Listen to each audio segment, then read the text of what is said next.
Persilakan untuk EJ menyampaikan beberapa hal.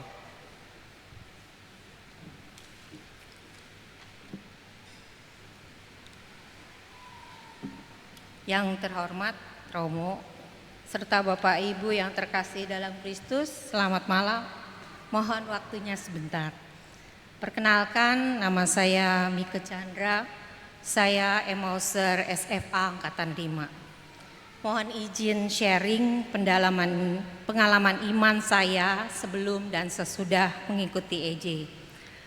Sebelum mengikuti EJ, saya jarang membaca kitab suci, selain di misa ataupun di kegiatan-kegiatan kerohanian.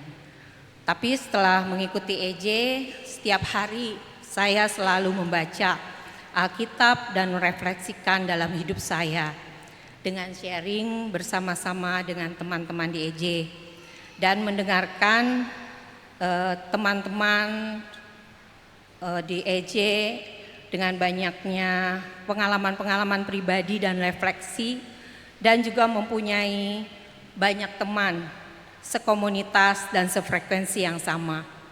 Jadi menurut saya EJ itu komunitas spiritual kitab suci yang baik, yang membuat iman kita bertumbuh dan disajikan dalam bentuk online Zoom dengan waktu yang kita bisa pilih sendiri. Jadi mari Bapak Ibu yang belum pernah ikut, adik-adik, OMK, jangan ragu untuk ikut EJ. Ada rekan-rekan di depan yang bisa langsung mendaftar. Terima kasih. Shalom, selamat malam.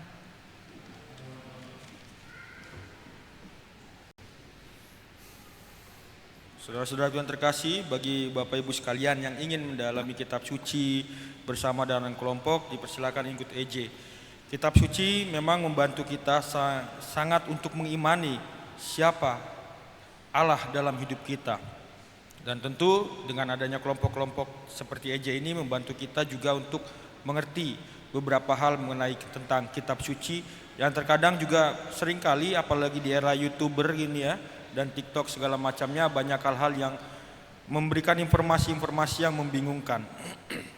Saudaraku yang terkasih, kalau ada orang yang menyerang kita dengan menggunakan Injil, berarti mereka kontradisio interminis, karena Injilnya kan palsu, kok nyerangnya pakai Injil palsu gitu kan ya.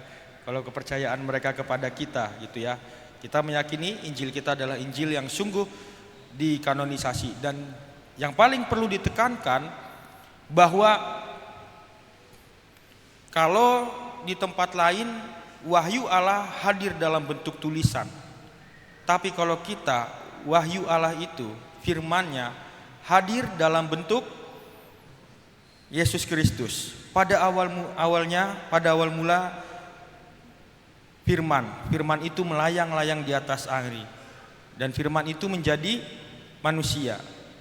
Kalau di dalam malaikat Allah, doa malaikat Allah ya, itu pasti ada malaikat Tuhan ya, itu ada doa sabda menjadi daging.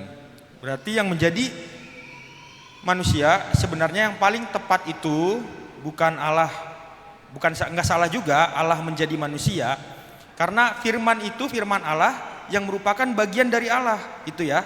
Firman itu adalah bagian dari Allah, dan firman itu menjadi manusia. Seperti ini, suara Bapak Ibu sekalian dengan dirinya, dengan Bapak Ibu sekalian, itu terpisah enggak? Tidak terpisah, tetap jadi ada dalam satu kesatuan. Maka menggambarkan Tritunggal Maha Kudus tidak bisa menggunakan kata sama. Ya. Tidak bisa menggunakan kata sama, tetapi satu kesatuan. Itu ya.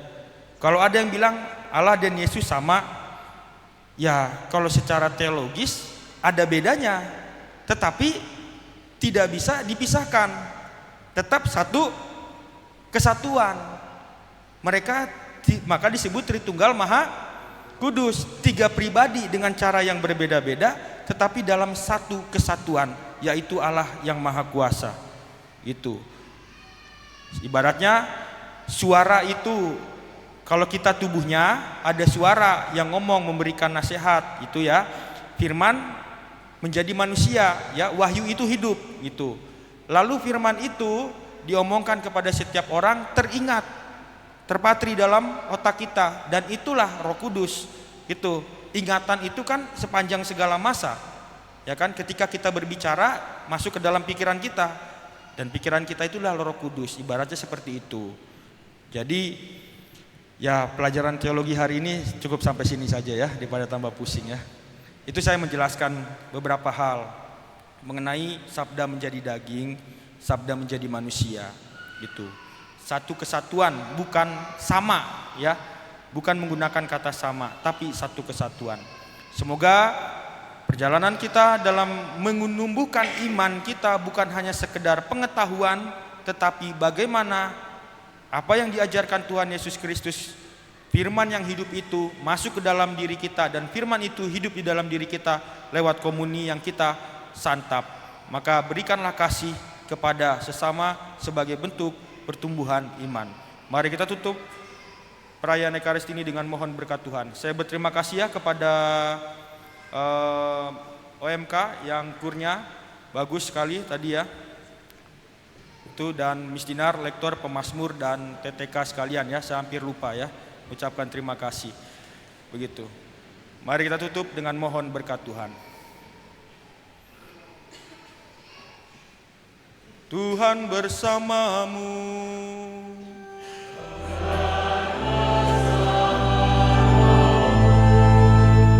Semoga saudara-saudari sekalian senantiasa diberkati oleh Allah yang Maha Kuasa, Bapa dan Putra dan Roh Kudus. Amin. Saudara-saudari, pergilah mewartakan Injil Tuhan.